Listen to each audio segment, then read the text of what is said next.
मेरे प्रियो, आप सभी को मैं स्वागत करता हूँ प्रभु यीशु मसीह के सामर्थी और जलाली नाम में।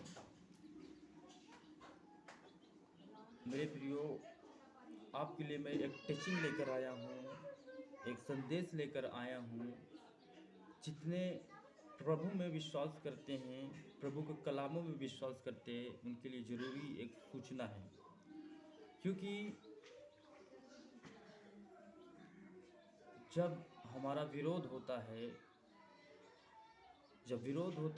तो उस विरोध के आगे हम कुछ नहीं कर पाते हैं। पर हम बाइबल से कुछ बातों को सीखेंगे कि विरोध हमारा किस लिए होता है, क्यों किया जाता है, और इस विरोध के पीछे कौन रहता है, ये किसका हाथ रहता है। आइए हम देखते हैं। पहला राजा की पुस्तक देखेंगे, उसका 2 वचन से लेकर 5 वचन तक हम देखेंगे। यहाँ पर इस प्रकार लिखा है, सुलेमान ने हिराम के पास यो कहला भेजा, तुझे मालूम है कि मेरा पिता दाऊद अपने परमेश्वर यहोवा के नाम का एक भवन इसलिए न बनवा सका कि वह चारों ओर लड़ाइयों में तब तक उलझा रहा जब तक यहोवा ने उसके शत्रुओं को उसके पांव तले न कर दिया। परंतु अब मेरे परमेश्वर यहोवा ने मुझे चारों ओर से विश्राम दिया है। अब न तो कोई विरोधी है और न कुछ विपत्ति देख पड़ती है। मैंने अपने परमेश्वर यहोवा का नाम का एक भवन बनवाने की ठान रखी है, अर्थात उस बात के अनुसार जो यहोवा ने मेरे पिता दाऊद से कही थी, तेरा पुत्र जिसे मैं तेरे स्थान में गद्दी पर बैठाऊंगा, वही मेरे नाम का भवन बनवाएगा। आमीन। क्योंकि मेरे प्रियो, बाइबल कहता है विरोध हमारा इसलिए होता है क्योंकि जब हम प्रभु यीशु मसीह पर विश्वास करते हैं और उसके वचनों पर चलते हैं, लगातार हम गवाहियों को सुनते हैं, तो हमारे जीवन में बदलाव आता है।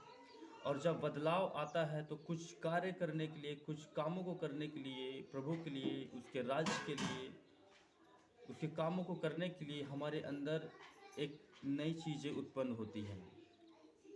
क्योंकि विरोध इसलिए होता है कि हम उस कामों को न कर सकें, उसके राज्य को, उसके सुसमाचारों को न फैला सकें, इसलिए हमारा विरोध होता है। क्योंकि शैतान कई बार क्या करता है, रुकावट डालता है इस विरोध के द्वारा। क्योंकि हमारा फोकस, जब हम परमेश्वर के घर में जाते हैं, चर्चों में जाते हैं, उसकी महिमा करते हैं, आराधना करते हैं और वचन सुनते हैं और गवाहियों सुनते हैं, तो कई बार हमारे जीवन में बदलाव आना चालू हो जाता है। गवाहियों के द्वारा, प्रचार के द्वारा, वर्शिप के द्वारा हमारे जीवन में काम करने लग जाता है और हम परमेश्वर के कामों के लिए, काम करने के लिए सोचते हैं।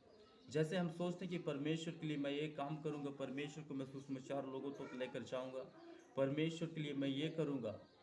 उसी प्रकार जब हम ठान लेते हैं, और शैतान जानता है कि इसको मैं न रोकूंगा, मैं इसका विरोध न करूंगा, तो ये कामों को करेगा, परमेश्वर के राज्य को बढ़ाएगा, परमेश्वर की योजनाओं को, उसकी इच्छाओं को पूरी करेगा। क्योंकि परमेश्वर की इच्छाएं यही है कि लोगों को बचाना, जो नशे में है, जो पाप में है। क्योंकि मेरे संदेशों को लेकर जाना ताकि लोग बचाए जाएं। इसलिए पर यहाँ पर बाइबल कहता है, परंतु अब मेरे परमेश्वर यहोवा ने मुझे चारों ओर से विश्राम दिया। अब ना तो कोई विरोधी है और ना कुछ विपत्ति देख पड़ती है। सुलेमान क्या कहता है, परंतु अब मेरे परमेश्वर यहोवा ने मुझे चारों ओर से क्या दिया, विश्राम दिया। यानी कि उसके चारों ओर था। आप बोल सकते हैं उत्तर, दक्षिण, पूर्व, पश्चिम, आप कह सकते हैं। तो इसलिए सुलेमान ने कहा, परंतु अब मेरे परमेश्वर यहोवा ने मुझे चारों ओर से विश्राम दिया है। यानी कि चारों ओर से सुलेमान का कोई दुश्मन नहीं था। इस कारण से सुलेमान कहता है, अब मेरे परमेश्वर यहोवा ने मुझे चारों ओर से विश्राम दिया है। अब ना तो कोई विरोधी है और ना कुछ विपत्ति देख पड़ती है।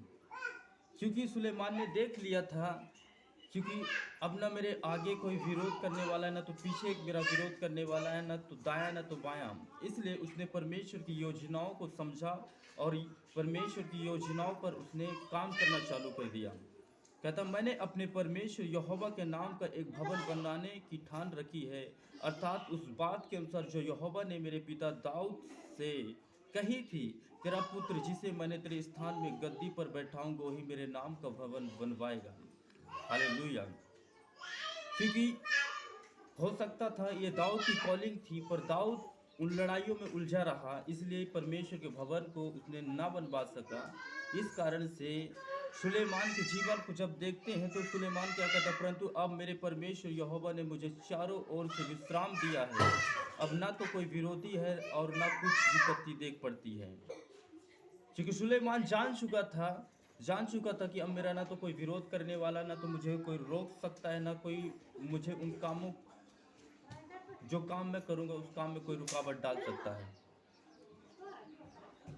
इसलिए जब सुलेमान के जीवन में कोई विरोध न रहा, सब विश्राम का जीवन जी रहा था वो, इसलिए उसने परमेश्वर के भवन बनाने के लिए ठाना और बनवाया भी। इसलिए विरोध हमारा इसलिए होता है कि जब हम परमेश्वर के कामों को करना चाहते हैं, इसलिए शैतान जानता है और वो लोगों को यूज करता है। इसलिए वो हर एक विश्वासी का जो जो विश्वासी परमेश्वर के काम करना चाहता है उनका वो विरोध करता है, और ऐसे विश्वासी को विरोध नहीं करता है।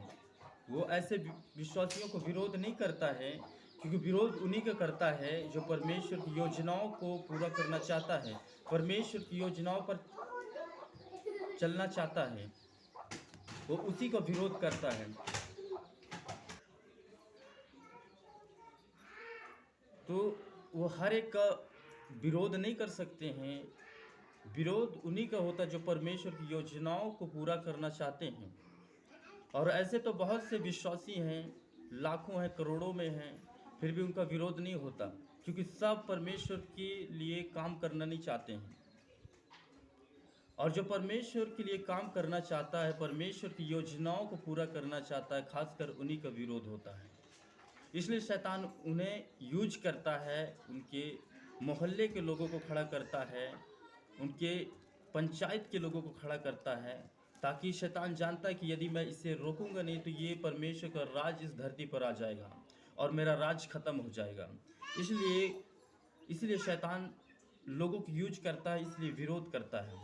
और उन लोगों को देखो जो परमेश्वर को कामों को नहीं करना चाहते, उनके जीवन को देखो, उनके जीवन में ना तो कोई रोकने वाला होगा, ना कोई टोकने वाला होगा, ना कोई विरोध करने वाला होगा।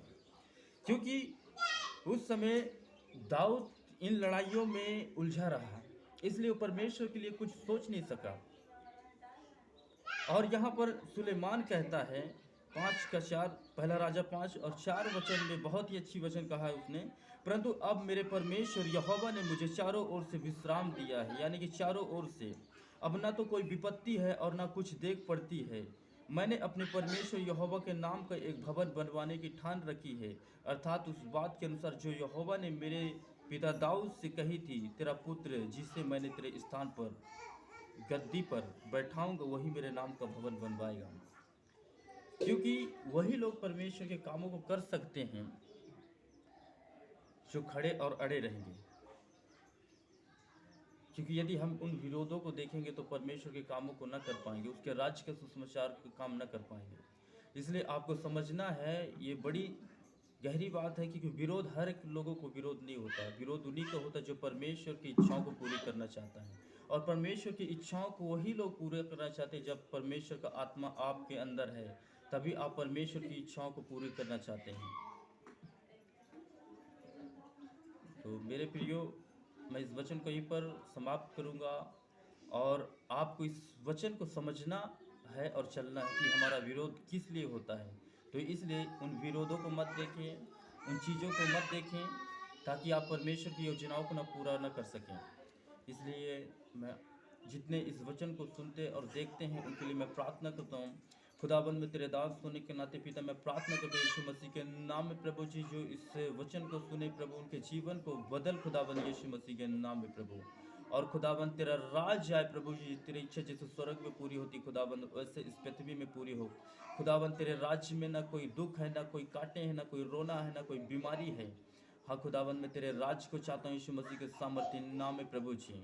और पिता इस विनती प्रार्थना यीशु मसीह के सामर्थ्य और जलाली नाम से मांग लेता हूँ, आमीन।